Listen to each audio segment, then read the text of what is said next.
Jai Gurudev, Namaste to everyone and welcome to this wonderful session, one of its kind, a very unique session on a very unique topic, I must say.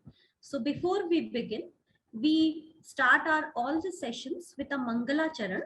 So we will do a special Mangala Charan, which is relevant here. So we can close our eyes, take a deep breath in, and chant Om.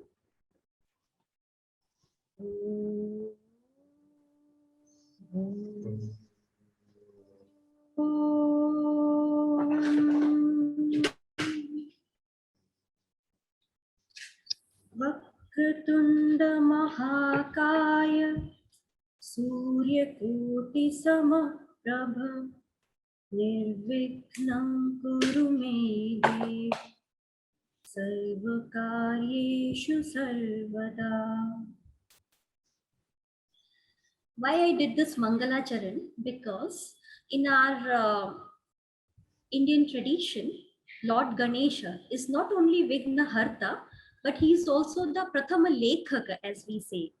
He has gifted us the first scripture written which we have with us.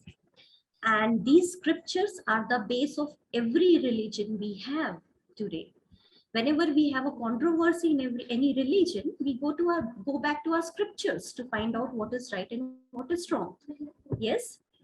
So with this Mangala Charana, with this gift of Lord Ganesha, I wish that we all will benefit from this session and it will authenticate the views on Dharma, the views on originality of Hinduism in us more clearly. So with this, I want to welcome one and everyone, all the revered guests here, everyone who is seeing this recorded video to this wonderful session on religious aspects of Hinduism, so as to say, or Hindu studies in particular. Sanatana Dharma, meaning eternal Dharma, is the term mentioned and explained in depth of Vedic literature, which is the real sense of Hindu Dharma, so as to say, or how we call it today, the Hinduism. Now, this talk is very relevant in current times because Government of India has launched a master's degree program in MA in Hindu Studies recently, and we are very proud to have this course also in SSU, Shri Shri University. This raises some obvious questions on what is Dharma basically, and what is this Hindu studies? Who is Hindu? Is Hindu Dharma only a religion, or is that the base of all religion, or is it equivalent to Sanatana Dharma? What form it has, and how is it so relevant in today's world that we are studying now in our universities? For this, we have eminent speakers with us. We are very fortunate to have them here with us. Dr. Hema ji and Hari ji. Since last 25 years or more, they are the founders of Bharath Gyan, a civilizational study initiative to compile and present the knowledge of India, Bharatam in its Brihat Swarupa, I should say, its tradition, its culture, its global ties. In short, its ethos from an Indian perspective. And it's very relevant today. So I would not take much time of our eminent speakers, and I would request Dr. Hari ji and Hema ji to please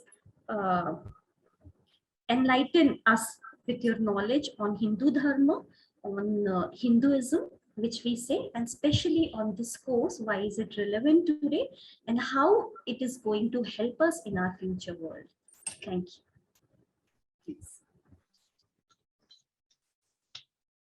Thank you so much, Dr. Shilpi Mishra, for inviting us to be part of this online webinar today on this particular subject, relevance of Hindu studies. You made a very nice banner for this, and it's always our pleasure, both of us, to be associated with each and every aspect of Sri Sri University, which is making great strides in the field of education from multiple perspectives. And Hindu studies is one area, as you so rightly said. The government of India, as part of the new education perspectives, they have started this with a lot of vigor, and this is over the next decade and more. We look at it, we see it clearly gaining more and more strides. These are the first steps in that direction, and this is going to be a decade and more of Hindu studies from a variety of universities, and West East University is going to be the forefront. So for that perspective, what is this Hindu studies? Why Hindu studies? What is the relevance of Hindu studies? How this Hindu studies will be useful to us, both academically as well as in our lives, and thereon enrich us personally, all of us, and also be of use to us in our paths, both in life and in our careers, which is what we'll see over the next half an hour, 40 minutes. We have prepared about 5-7 slides specifically for this webinar on the subject, which we'll be glad to share with you now. And from there on, we'll be happy to take questions there on the subject and answers, obviously, for those questions. Okay, so we'll get on to these 5-7 slides that we have prepared specifically for this evening on the relevance of Hindu studies.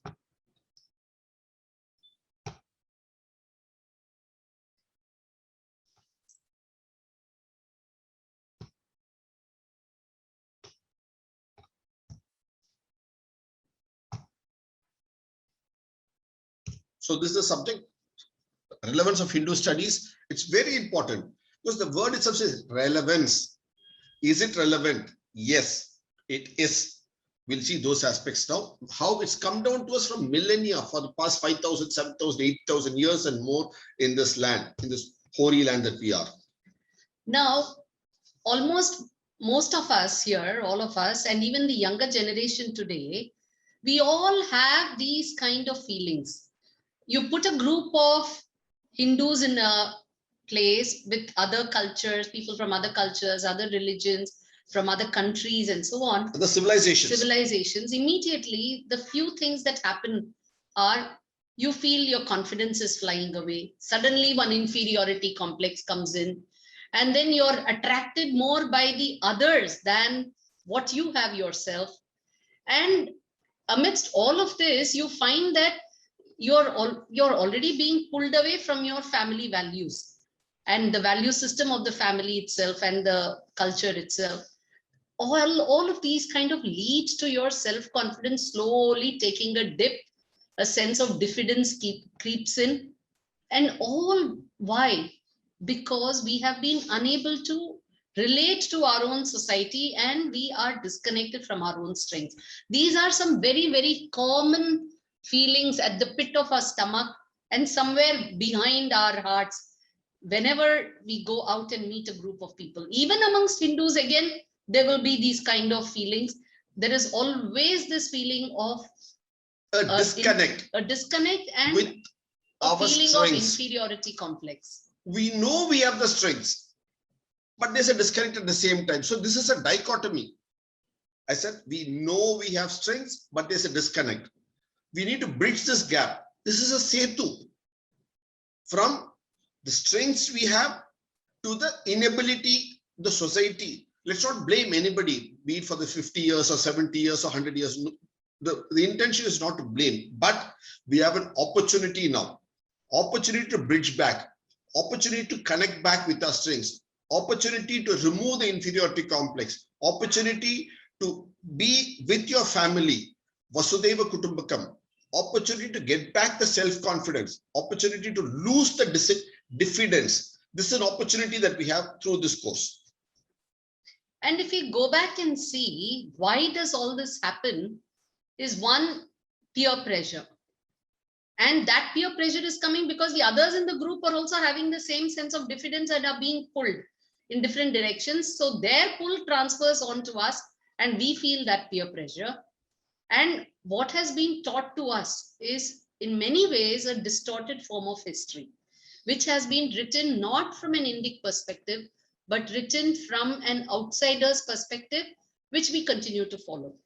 See, and the history, as she said, the nice point, distorted history, because the history of India was written in the 1880s by James Mill and Charles Grant without visiting India, without knowing any Indian language, because they didn't want India to influence them in writing the history of India. This is what they say in their preface. Since then, for the last 150 years, we have followed that history. Look, and people who are written added on from there on. So the very root, the seed itself is, intention is erroneous. We have unfortunately got, so that's why we say it's distorted history. Now, what we have to do is, when we flower as a civilization, as a society and grow, we should be able to understand from our perspective, which is the Indic perspective. So it's high time we understand our society, our civilization from Indic perspective, from our perspective. And over time, leave alone giving us a distorted history, but even the narratives have changed, both when we were colonized and even after colonization, even after they left us during post-independence times. Also, the narrative that has been building up has been one which has a number of myths. If you look at it directly vis-a-vis what Hindu Dharma is all about. So this is another thing, and unawareness of ourselves, our own strength, and lack of grounding in all these, in our roots fundamentally. So the self is important. So the unawareness of self is what is actually hurting us. So understanding ourself is very important. And to do this, we are at the right place in Sri University and in the art of living to understand ourselves. And grounding, we have to be grounded to our roots itself. That's very important. Being grounded is important, very important. We don't have to stress this to people who are associated with art of living. They know this very well. It's an important aspect. Now, what is the expectation from New India? I mean, there is this whole, the atmosphere that's been created in the last few years is that of so much of positivity, so much of progress, and so much of expectation that's coming up in people with the idea of a new India. Now, while politically it is the same old India and is not very different, but new India has certain connotations with it. And if you look at it on one side, our current state of affairs is what we have seen so far. Whereas a flourishing new India expects you to be confident, to be able to overcome all these disadvantages, and is fundamentally a kind of an image of India where you are on par or even ahead of others in the civilization. So leave alone feeling inferior. Now, new India is expecting you to be on par and even ahead. So how are you going to go from here to all the way to going ahead of others? From lagging to going ahead? How are you going to suddenly get the boost to run the race, the last mile, with the extra speed that you need? So if you see, you have to go back to your roots, and strengthening of the roots fundamentally to understand what is this land about. So New India is the same old geography. It's not any different. It's the same old history that has happened. The narrative may have been different, the story may have been different, but the history actually what it is. So knowing these two and the advantage that we therefore have, knowing our resources, how to manage our resources. The brilliance is our elders have not called Bharat Varsh as a Punya Bhumi without any reason. While we often try to think of the Punya Bhumi as more as Pap Punya in that context, if you look at the Punya Bhumi idea of Bharat civilization, it comes from many things. It comes from the natural resources it is endowed with, and the kind of sunshine and the rain that it is endowed with. The very word Bharat itself comes from Bharat. Bha means light. Dr. Shilpi Mishra said, just before this, let us all get enlightened. So the enlightenment comes with light, which is associated with the word Bha for Bhaskara, Bhanumati, which is again associated with sun. So on one side, and Rath the word Rath, we all know about Kamdev's consort Rati Devi. Rati is somebody in whom you take, somebody who is so, very appealing, somebody who is so pleasurable to look at, so charming to look at. So Kamadev, desire and charm, they both go together, pleasures, they both very beautifully. Look at how our ancients have brought in this concept of pairing the right to Kamadev with desire, with pleasure and desirable. You can have a desire only when there is something that is desirable, and therefore Rati. So Rat means to relish, to be connoisseur of. Now, what does Bharat then mean, a connoisseur of? It is people who were connoisseurs of knowledge. Look at this which beauty is of it. Enlightenment. Look at this. We call ourselves Bharat, a land of knowledge, a land of connoisseurs of knowledge. Can we find any other country in this whole wide world, any other civilization in this whole wide world, which calls itself proudly for 8,000 years and more as a land of connoisseurs of knowledge? That is the beauty of the word Bharat. And we are all Bharatiya. We're all connoisseurs of knowledge. This is what we'll be discussing in this Hindu studies course. The concept of Bharata and Bharatiya as a land of knowledge. And not also at one plane, if you see, it is about knowledge, all the subtler aspects of mind, wisdom, philosophy, ideas, ideals, and so on. But at the other level, also coming back to the idea of Punya Bhumi, if you see, Bha is already sun, Bhaskara. And this land has that sun, it relishes the sun, it relishes summer. It has good sunlight throughout the year as well as rain. Beautiful, lot of copious rains. So how did this land manage this? How did this civilization?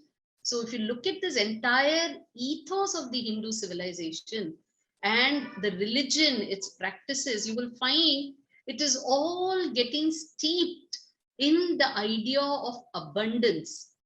The abundance and prosperity that we have lived with for so many millennia because of being this Punya Bhumi, where we have had a lot of knowledge, wealth in the form of knowledge and wealth in the form of natural resources. So it is fundamental now for us to understand these aspects so that we gain back our confidence.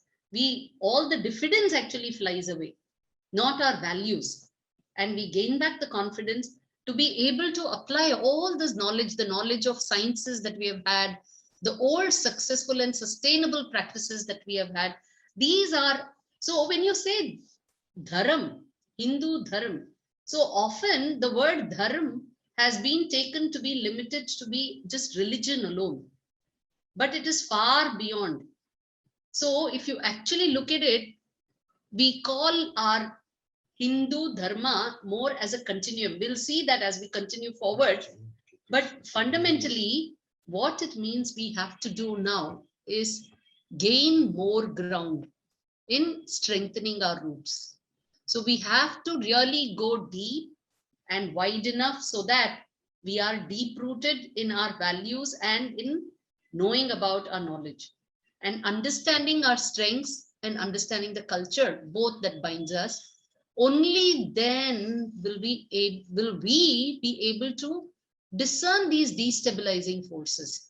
That is the wrong narratives, the wrong history, distortions, the myths, and understand what is actually our resourcefulness. How can we think laterally? Because if you go down again to see, there are a number of paradigm shifts between how the Hindus view everything, anything and everything, and also practice that vis-a-vis the Western. There is a fundamental divide. There are a lot of paradigm shifts. They are both very opposite in their thinking and in their acting. And these are the ones that we should be able to discern and find out why are we different. That why are we different? First, understand where are we different, why are we different, and then get the guts to be different and not ape.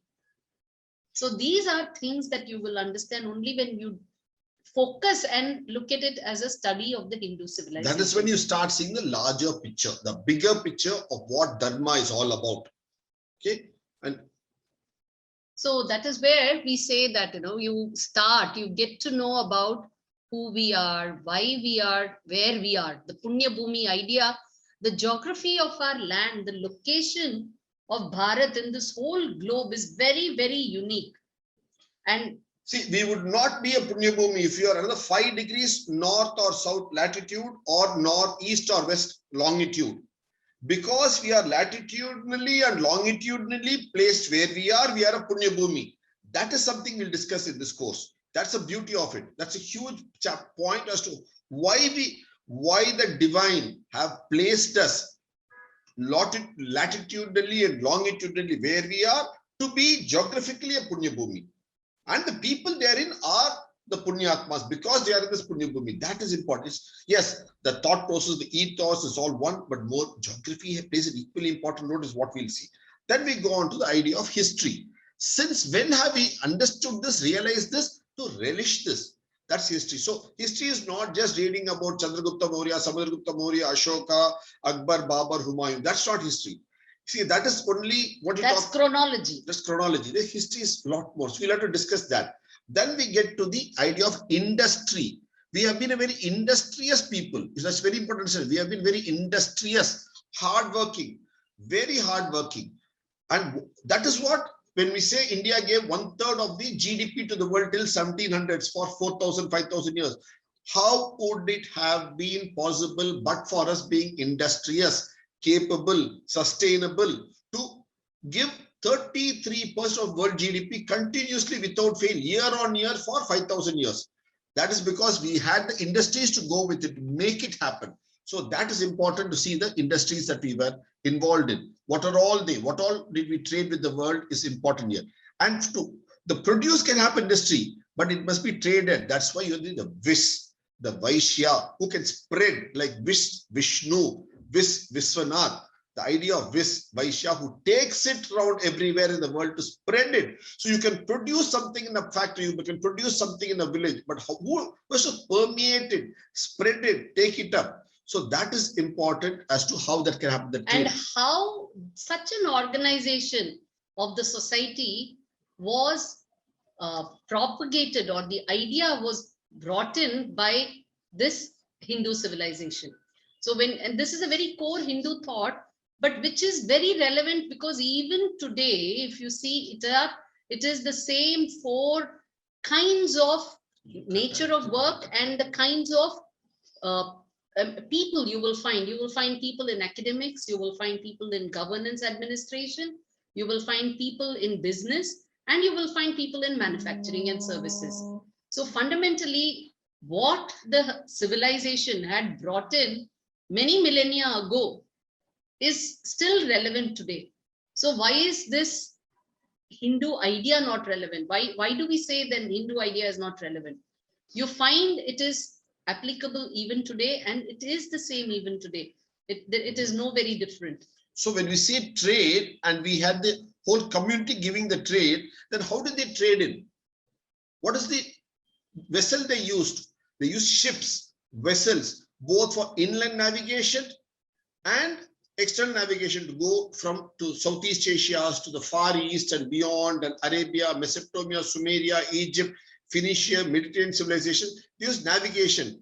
And look at the word navigation. Nav, Navgat, Navy, navigate. In Tamil, Kannada, it's all Malayalam, it's also Navai. Nav in Sanskrit, in Hindi, navigate. That's why if you look at in Bible, if you look at the ark that Noah went in, that's also Noah.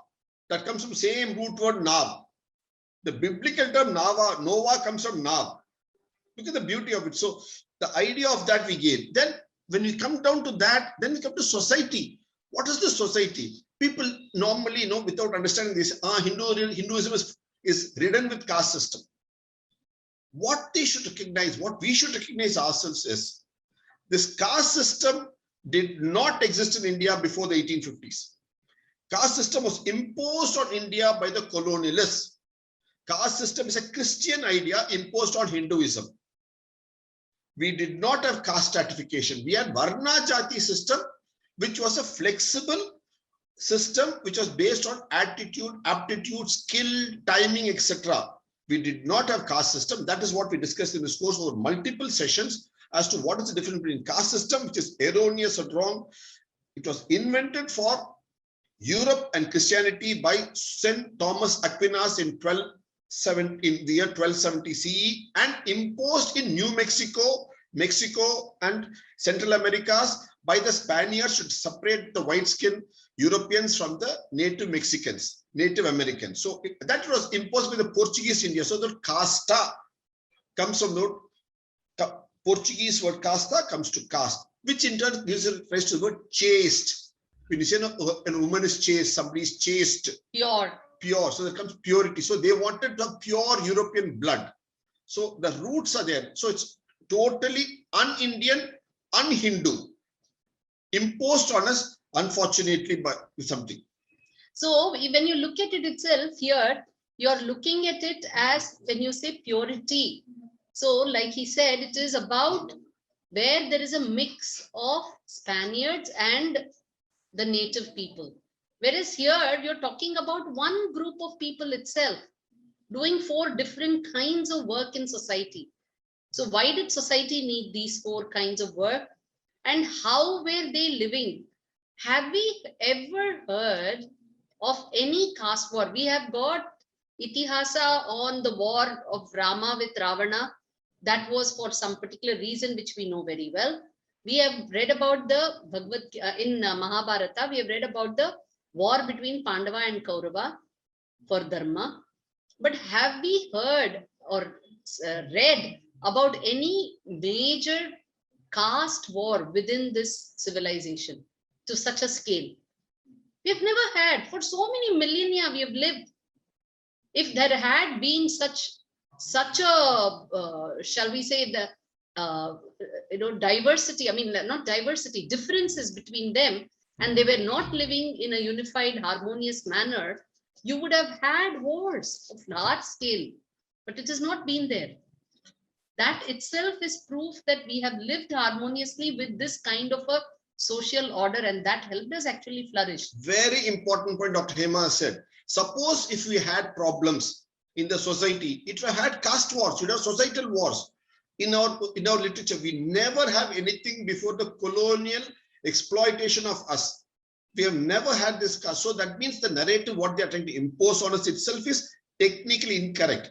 Then comes on to the idea of timekeeping. Sankalpa, look at the idea of calendar. The Pancha Anga, Pancha 5 Anga, the component. So our calendar was based on 5 Anga, and what we used to Sankalpa, which is a beautiful calendrical concept, is what we discuss in timekeeping. Then we go on to, and this timekeeping, this Panchanga, this Sankalpa leads on to Utsava, festival. We say festival, festive, that's an anglicized word. What is our word for it? Utsava. What does the word Utsava mean? Uplifting. Ut means to lift up, that which raises. So Utsav, that which raises your mood, your spirits, elevates your way of living and way of thinking itself. So every Utsav, whatever you have celebrated, every Utsav is a chance for you to understand why. It keeps reminding, they are done time and again every year, year on year, to keep reminding you of the underlying concepts of the Hindu Dharma. Why, how and why you have to be in sync with seasons. If you look at all the Utsav, other than the Jayantis that we celebrate, like Krishna Jayanti or a few other Buddha Jayanti or different Ganesh Jayantis, Chaturthi, those are birthdays. These are birthday celebrations. But all the other festivals, if you see, like a Shankranti, Navaratri, Deepavali, they're all seasonal. Why do we celebrate those at those windows? There is a reason. And at every Utsav, you're supposed to be reminded of that reason. So that year on year, that strengthens you to be a Hindu again, and which means to be in sync with nature. So then education. So how did we teach and impart all the knowledge that we had?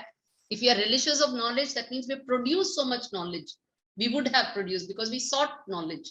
So that means we ended up having lots of knowledge. So how did we even transmit? Even the education system has to be known and understood. And how do you approach knowledge? That also has a perspective. Without this, you cannot gain education. So if you say, I want to understand about all the different knowledge base, the Shastras, Upanishads and everything, you have to also mentally understand with what, from what perspective has this knowledge been approached and therefore created. So that is another aspect. And the language, therefore, in which it was written becomes important, which is Sanskrit. And finally, all this takes you to the ethos of being the Hindu. So what is Hindu Dharma then? So what is Hinduism? It is much more than a religion. Therefore, so if you see all of this, what is religion then? It becomes, the question then comes as to what is a religion? Because today we are now saying Dharma and Dharam. For religion, we use the same words for religion and Dharma. It's inappropriate and incorrect, because religion is mata, mati.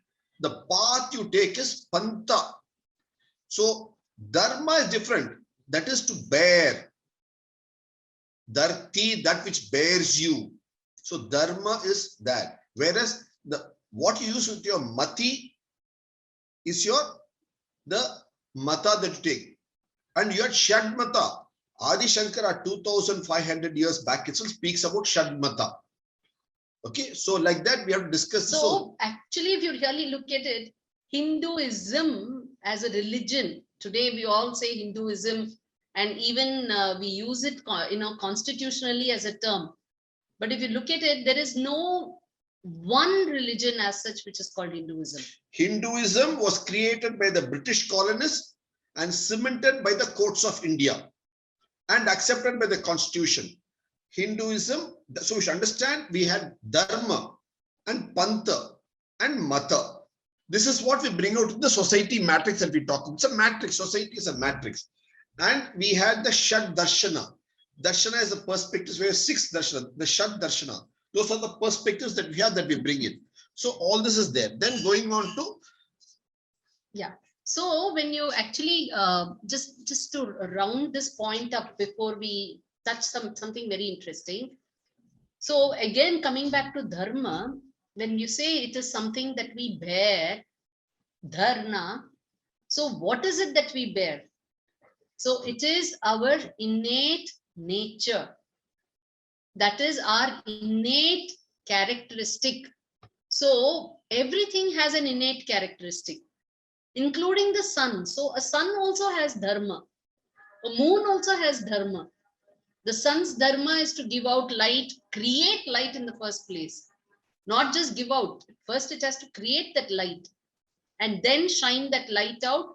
And the dharma of sun is such that it has to be big enough to hold its planets in its orbit and in its Gurutva Akarshana. Akarshana, attract, Gurutva, gravity. So the English word gravity comes from the Sanskrit word Gurutva, and not just phonetically, scientifically, the concept, the tattva, everything is from here. So this is from an Indian dharmic ethos that we get. Of course, we have a short film on this. It's part of our Amazing India series and people can watch it. One chapter in our book, Brand Bharat, is about this word Gurutva Akarshana itself, which you cannot watch. You can go on to that. Okay. And so therefore, everything has got a dharma, and that dharma is the order of the universe. That is why you say, Ritam vadishyami, Satyam vadishyami, Tanma mavatu, Tatvaktara mavatu, avatu mam. Isn't it? In Taittiriya Upanishad. So the Ritam vadishyam. So that's where it's important to understand the concept of holding. Dharma holds. That is an important aspect that we need to understand. All this we bring out in the Hindu studies course that which we'll be doing as a consequence to this. And in this, there are myriad topics, perspectives. As we just saw, identity is very important to leading to geography. See, each one is like a peacock's feather. The beauty of our civilization, our dharma, our religion, our mata, everything. See, each one. So you saw the geography, history, industry, trade, navigation, society, timekeep, all this. So each of this is a beautiful. And how do we get all this? You get it from the various different kinds of literature we have. Right from Purana and Itihasa to various Shastra, to various Upanishad, all of that you have a variety of different texts. And furthermore, you also have, will you believe, people say one of the myths, one of the points to throw you out of your comfort zone is to say India never had a style of documenting history. But if I tell you there are 22 traditions of historical record keeping. Not one. The West says about India did not history. It's a myth thrown at you. And but we know only about Itihasa and Purana. But there were so many different ways. Cumulatively added up to the overall cornucopia of literature and history, timekeeping, Shastra, Shruti, Samhita, everything added up. All this is cornucopia, much larger than anything available anywhere else in the world. Even after you've been so much has been destroyed, still we have the largeness of it is larger than all the others put together. That is, and these are just historical records.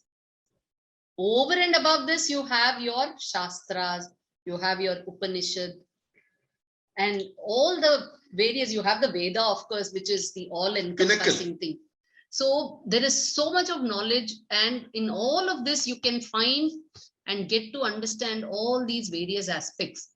And of course, for us in recent times, we have records of various travelers who have come to India, right from the Mughal Persian times. You have records of travelers. Starting from Al-Biruni, who came 1,000 years back, to Marco Polo, to Niccoli Conti, to everybody, Franco Bernier. All of them have come to different parts of India and written about it in different ways. So your enormous records from Indic texts, as well as people who have written about it from their own perspective. So they're right from their perspective. So we need to weave out of this. And also records of the British government. As they were ruling us, the records that they had collected about India as well. Not what they published or printed in the form of books of history. The source records are available in East India Office Library, in East India Office Dungeons in London, which we can access and get, which we both have the good opportunity to visit, access and cull out original data from, not what is published data. And why did all these people write about this Hindu civilization?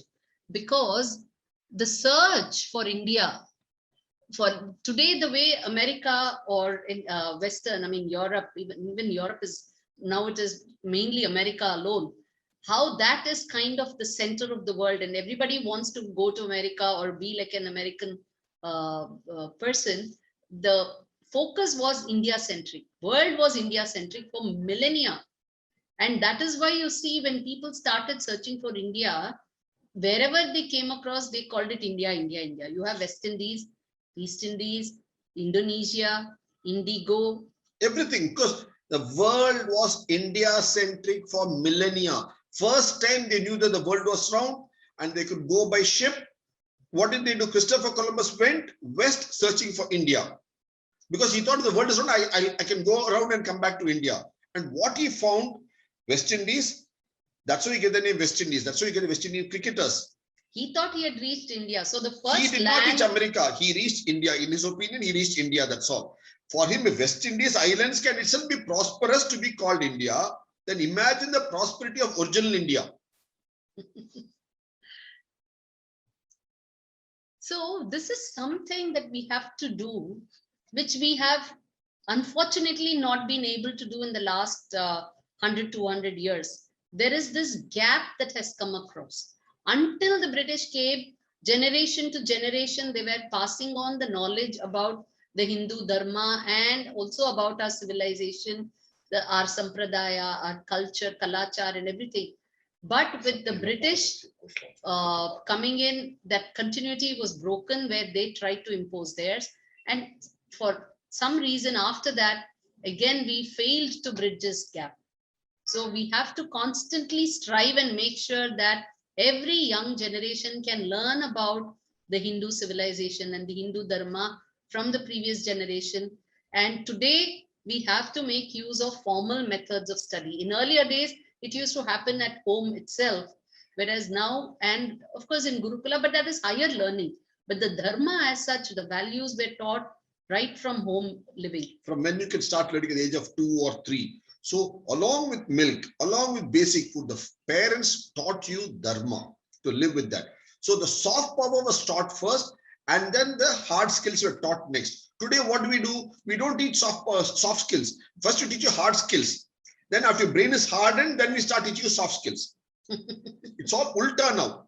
Earlier, what did we do? We taught you soft skills first to have a dharmic ethos. Then you went to a Gurukula, Patashala, Vidyalaya, Mahavidyalaya, Vishwa Mahavidyalaya to learn the hard skills. So we had a 5-tier learning system in India till early part of 1900s, which is why when Mohandas Karamchand Gandhi, Mahatma Gandhi went to England in 1930, he said in Chatham House that India had a wonderful education system called the Beautiful Tree, and the British came and scratched it away.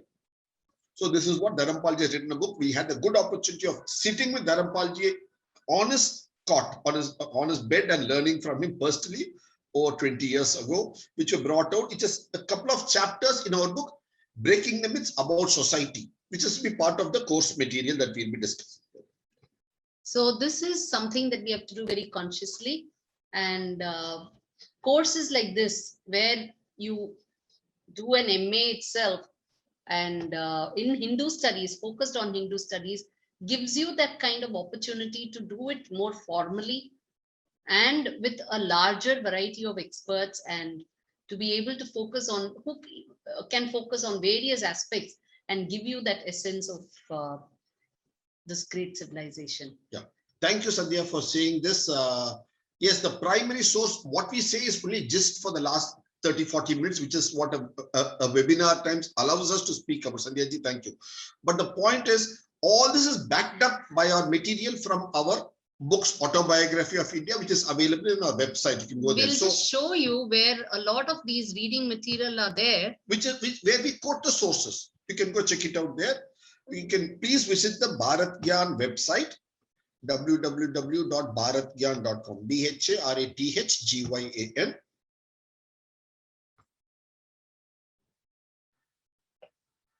You can go to our website where you have all this information available in the form of hundreds of banners. The books are available there for all to read, easily well-written books which are readable by a 10th or 12th standard student. To that level, we brought it down. All these profound thoughts, we brought it down to that level because we all branch out into subjects after 10th and 12th standard. So we have to understand each aspect from that level. So we got mini books. We got about 60 mini books. The site is taking some time to refresh. 40 books to online available, 60 books here. Of course, all the books are available online. Then articles, we have 500 plus articles. Then we have written about 400, we made about 400 plus films. Banners, we have over 200 banners for each day of the year. So all this is available and talks are there. So you can go, these books are called Autobiography of India. So you have multiple, it's a multi-series volume. Brand Bharat is 5 volumes, where we speak of the brand of this land. Breaking the Myths, 4 volumes, where the myths about identity, about society, about prosperity, and about ability. The 4 myths that we are being bogged down about is all broken. So in about society, especially we have the saying, right? Mata, Pita, Guru, Devam. So these are our role models in life.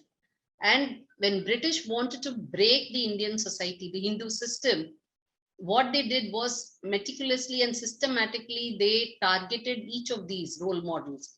So the role model of a mother or women was broken. So what are all the myths and the wrong narratives that have come up around women? Which is why we today have a very different image about women as compared to what our civilization has lived by and what is found in our texts and scriptures. See, here she said Dr. Hema said a very nice point. I saw in the chat 4 or 5 questions on women you've asked. Good questions. All these answers will be dealt in the course in detail because each one has to be layered answer. We cannot just give an answer to 2 minutes because you will feel it's not insufficient. Now, I want to take one fundamental point in this. I want to take one fundamental point in this. Women. What do you say about women? In English language, behind every successful man, there is a woman. Have you not heard the statement? How many of you have not heard the statement? Very derogatory statement. A wrong, totally wrong statement. Derogatory to women. How can you say the woman is behind the man? Doesn't the women have a strength, the capacity, capability on her own? How can you put the women behind and say only man can be successful, women has to stand behind? Look at the mindset. Totally problematic. So women cannot have knowledge. Women cannot have wealth. Women cannot have authorship. Women cannot hold. Whereas in Indian thought, what do you call a woman? Ardhanari, Ardhangini, Sahodari. Look at that. Uddara, the uterus, the stomach from which she comes. Saha Uddari. Sahodari, isn't it? Ardhanari, Saha Dharmini, not Samadharmini. You don't have Samadharmini. You should not equal. Equality is something for the West, not for us. She's Saha, complementary. That is what we bring out in the Hindu studies course. Like the layers. So women had a very noble role, and that is something we need to appreciate, respect, and take forward and explain this to the women that they are not behind a man, as you say in English language. They are Sahadharmini, Ardhangini. There's never a phrase in Indian Hindu thought where you say women is behind. Never. Yeah, Sandhya ji, please, about child marriage, sati and other atrocities on girls and women. These are all there in that book that we showed you about society. Breaking the myths about society has everything about the sati, the dowry, and also the aspect people say that India is a patriarchal system and therefore women do not have any say in anything and so on. So fundamentally, how should you look at society? Patriarchy is only one perspective. There are 7 ways of looking at society. Patriarchy, matriarchy, patrilineal, matrilineal, matrilocal, like that. There are 7 varieties. Patriarchy is one of them for the gene purpose. And more for the purpose of the structure within, inside a family, inside a home, who is kind of the leader of the family as such. But there are many other aspects for a group to be together. So from those perspectives, we have highlighted how the society has dealt, and also so many other points about, they normally say that, the people in India and Hindu Dharma, they prefer male child, they conduct various rituals, and only males have the right to do various rites. Incorrect, because all this again wrongly quoted or misquoted in English language. If you go to the source text, it's all very different. So, and we have written about all of that in detail. Exactly all these points have been covered in that. More than 100 pages. Please go through the book, Breaking the Myths About Society. 100 pages, it's because it's a 400-page book. 100 pages deals only with the issues that you mentioned about women in detail. Because when you have to break the myth, you have to break it down step by step, layer by layer. Because when you say sati was there both for men and women. And we have shown a list of men who also practiced it. And sati was not imposed. That was imposed only in the 1800s by the British. Why and how we say? By British law. It was what shall we say, effect for which the British were the cause. The kind of laws they brought in with regard to women and their wealth holding. See, we have always called women as Lakshmi, Mahalakshmi, Griha Lakshmi, Ashtalakshmi, so women have been Lakshmi, for people who held wealth. Whereas in Britain, if you look at it, women were not allowed to hold wealth. And when they came and passed on, they kept the created control of India. The laws for India. They brought in that mindset and said women cannot hold wealth. And then the various repercussions of that actually led to the practice of sati. Because when a husband died, the women naturally had a wealth with her. Now, how do you dispossess her of the wealth she is holding? By nature, she gets the wealth. She is the Lakshmi, she holds the wealth. Because by British thought, women cannot hold wealth. So they passed various laws, which then led to society who wanted that wealth to coming up with this. So, I mean, to make it more prevalent, make it more common, make it more a pressured act on the woman. It is a British evil imposed on Indian women. Otherwise, till then, it was only highly voluntary, very selectively practiced. Very selective. And even where it was selectively practiced also, people, great thinkers, I'm not talking about people in the last 200 years, I'm talking about the level of Manu. He condemns, he says, even in the selective cases, like Madri and, at that period, those kind of old cases of sati also, he says, should not be done. I mean, they shouldn't be doing it voluntarily. It's been condemned repeatedly, but it was again by personal choice. See, sati, similarly, they had sati in Jauhar is different. The Jauhar of Rajput women are very different. The reason is very different. And Jauhar is a case where the women did Jauhar when their husbands were alive. They had gone to battle and they know that they are not going to come back. Then they did Jauhar.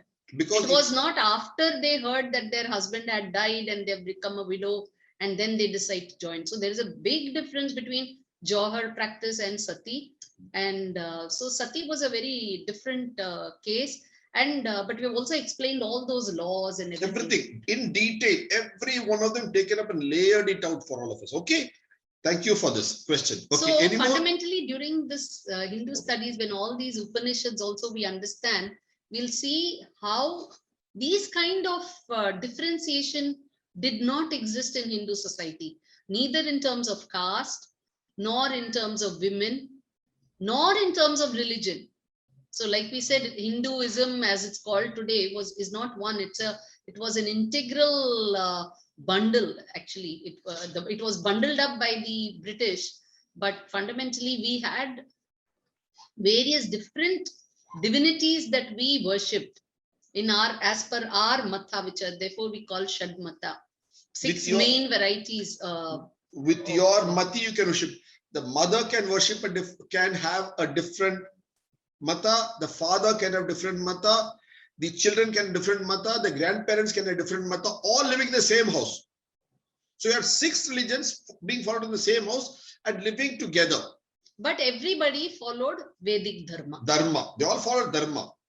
That is the beauty of it. So that is what these layers of meaning is what we'll bring out in this Hindu studies course. Okay. Thank you. Any other question?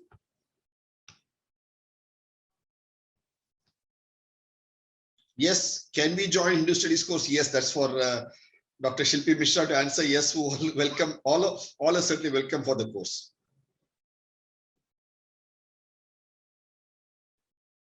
Appreciate expression. Thank you so much. Yes, we also enjoy talking to all.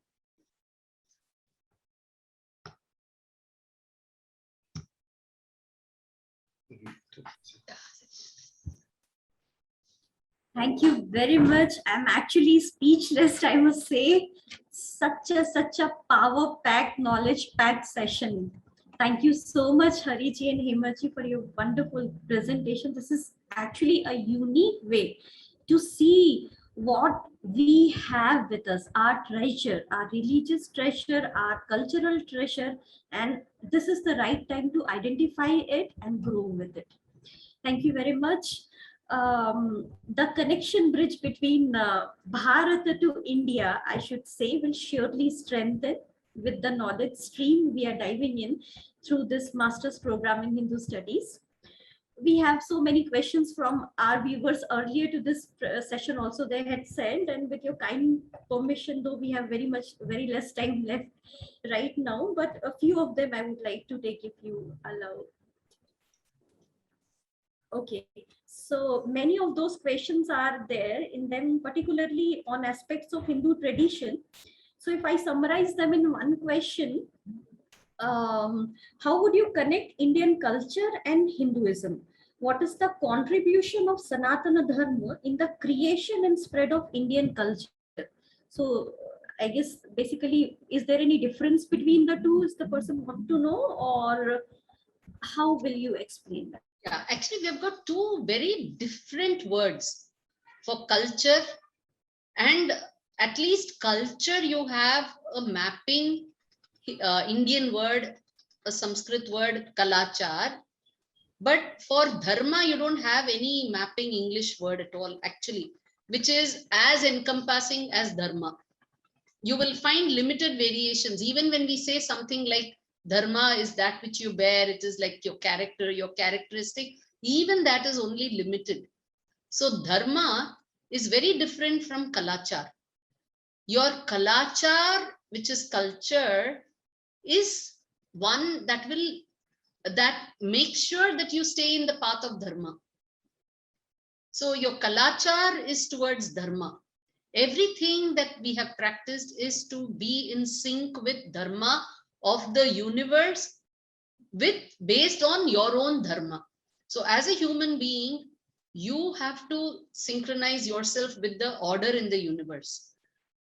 So as a human being, what are your strengths? What are your limitations? With that, you have to do. But there is a very, very interesting aspect. I think Shilpi Mishra ji, you shared that question. Somebody had asked why Sanatana Vedic Dharma why is it changing with as time is going, right? See, that's actually a very nice question, and the thing is there in the word itself. Okay, now one is Sanatana, right, and one word is Dharma. Now Sanatana means that which is ever new, ever young, okay, and also ever old. Very old. It's a continuing thing. So Sanatana denotes that continuity and an evolution, a process of evolving. Parinama. Interestingly, our word for evolution in Hindu thought is parinama, which is effect. So we know that evolution is happening because of a cause and effect. A cause causes an effect, which becomes a cause, which causes an effect. So parinama, that's what is evolution. Evolution is happening because of a series of causes and effects. So the Sanatana, on one side, it is an evolving aspect of dharma. So that means also that dharma is an order, but this order also evolves. Order also has an evolving aspect to it. As the universe evolves, the order also of the universe evolves to keep that universe evolving. And the idea of a dharma brings in an aspect of relation. When you say that this is the character I have to bear, in what? In all your relationships. So when you interact with, let's say, a husband, the dharma is different. When, a lady, when a person interacts with the father or mother, parent, the dharma is different. Dharma, the character that an individual has to bear vis-a-vis their own progeny, children, is different. With a friend is different. With society, with an employer, with a teacher. So one individual, okay, that he or she is one individual, is a human, has his or her own character, very unique character. But even for that person, it keeps changing with every individual that you interact with, even every animal, and even every inanimate thing that you interact with. So dharma is there for both animate, inanimate, and how you interact with each of them is your dharma. So it comes to your character. Look at this. That's why you bear it. That's why it's because you bear that. Because you are that. So how do you maintain your character? How do you prioritize all of this is what we learn from all our Purana and Itihasa. When you look at all the various incidents, the different people, how they have conducted, that is when we get to hear, we get to understand how we are supposed to react to these kind of stimuli and therefore create an effect which is in sync with the dharma that is happening all around us. So this was written as a full big chapter and a section in our book Future from India, where Dharma, if we understand it and practice it rightly, can be spread all over the world. That's why you use it from Future from India. Dharma is something we can offer to the world in a large, big way. That is why it's called Dharma Dhamma Connect, because Dharma in Sanskrit is Dhamma in Pali Prakrit, which is what the Buddhists took all over. So it's a Dharma Dhamma Connect is what we say. So that is what is written, a full chapter. Please read it. Okay. See, social evils, Seema, it's everywhere. But you have to be, once you're connected, you can keep on weeding out social evils. It's a constant happening. But identifying terms, because some of these evils, I mean, if you look at it, they're all, most of them are coming out of our misunderstanding of this or somebody else's misunderstanding, which we continue to choose to follow without going back to understanding our own the roots. Source roots. So misunderstanding, for that, why should we create terms? Let us look at the terms that are there in our terminologies, which are the right terms, and let us try to understand them and take that forward. And see, what is Hinduism finally? Hinduism is something that lives with Dharma, with your character. Hinduism, that is something that you live in synchronization with science. Hinduism is that which you live in synchronization with nature, Prakriti. Hinduism is something that you live in synchronization with time. Hinduism is something that you live in synchronization with humanity. When you are synchronizing all this, it is Hindu practice. Be it whichever mada, be it whichever pantha, whatever way dharma, whichever way you want to look at each of this is your Hinduism collectively. Wherever in the world, if you live in the place that you live, in the dharma of the place that you live, the kala that you live in, the geography and the time, along with the nature of that place. You cannot say in Hinduism, I'm going to go bare body to a temple if the temple is going to be in Sweden in winter. You must be well clothed. So that is, live in geography, live in sync with time, live in sync. You can't say I'm going to do it in Nepal in winter just because I can do it in Trivandrum in Kerala. So every aspect has to be linked with time, nature, science, Vijnana, the pervading science. So that is important. So all this collectively is what our Sanatana Dharma is what a religion is. All this will be looked at layer after layer in our course on Hindu studies. Once again, thank you so much. Why it changes with time passing by is there in the very word Sanatana. It has to change. See, if you don't change and you don't evolve, you will get lost, right? We all know that. So even Dharma, if it has to sustain, it has to change.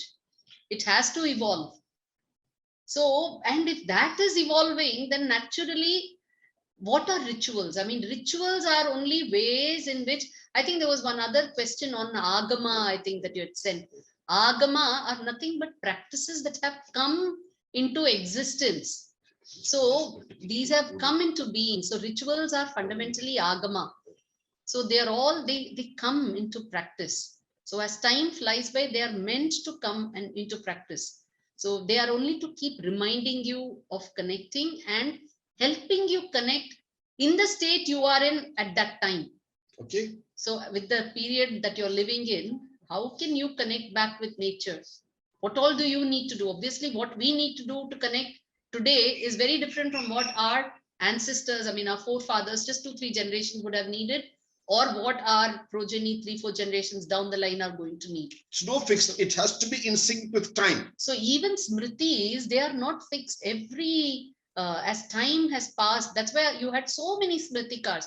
Otherwise, one Manusmriti would have been enough.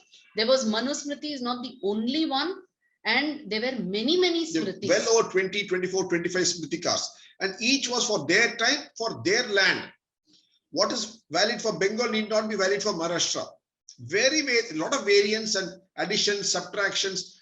Being in sync with your time is very important. To be grounded is important. Okay. Thank you so much for giving us this opportunity to discuss all these ideas. All this we'll discuss in the course. Truly, very. We'll have more time there. We have already exceeded. Yes, we have actually exceeded our time. Whatever. You're on mute, Dr. Shilpi. Am I not audible? Yes, I'm audible. Hema ji, Hari ji, am I audible to you? Am I audible? Dr. Shilpi speaking. Yeah. Yeah. Dr. Shilpi Mishra. Okay. Am I audible now to you? We can't hear you. Okay. Santoshi, am I audible? Have we got? Yes. Yes means what? Am I audible or not audible? Whom you're saying yes to, me or Hariji? Okay, audible, right? So I'm audible. Chat, Santoshi, can you please ask them to reconnect also in the chat? Okay. Okay. Can you hear us? Yes.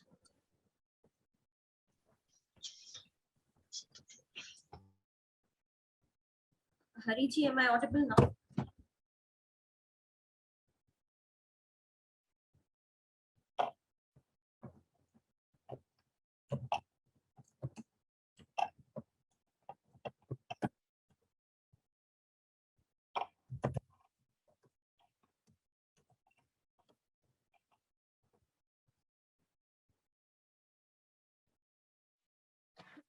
Okay, so let's go with this. As very rightly said, okay, probably Hariji and Hemaji are having some issue in audibility or some.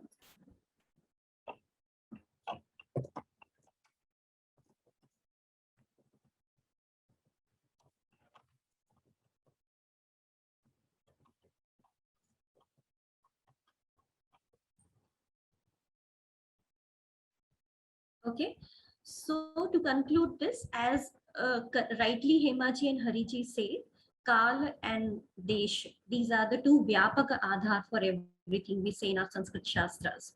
Time and space, they are the basis of everything and everything which we have. So they are continuously changing, so the world is changing.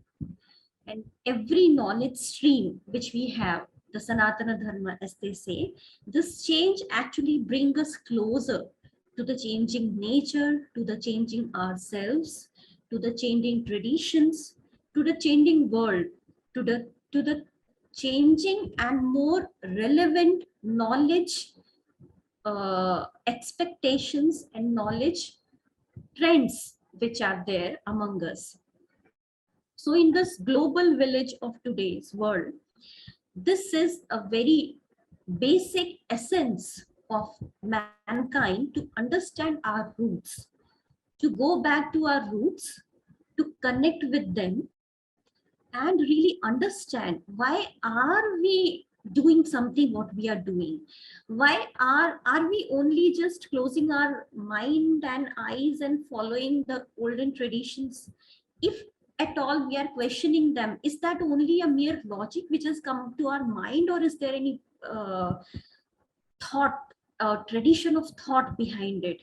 Is there any study of our shastras behind it? We shall evaluate ourselves and connect again to our roots, believing that people who had this, I should say, Divya Drishti, or the inner awareness, that they found out some basic nature, some basic natural cultural trends, the aspects of humanity which are common along the globe. They came up with it, how to develop the goodness which we have, enrich it and spread it among whole universe.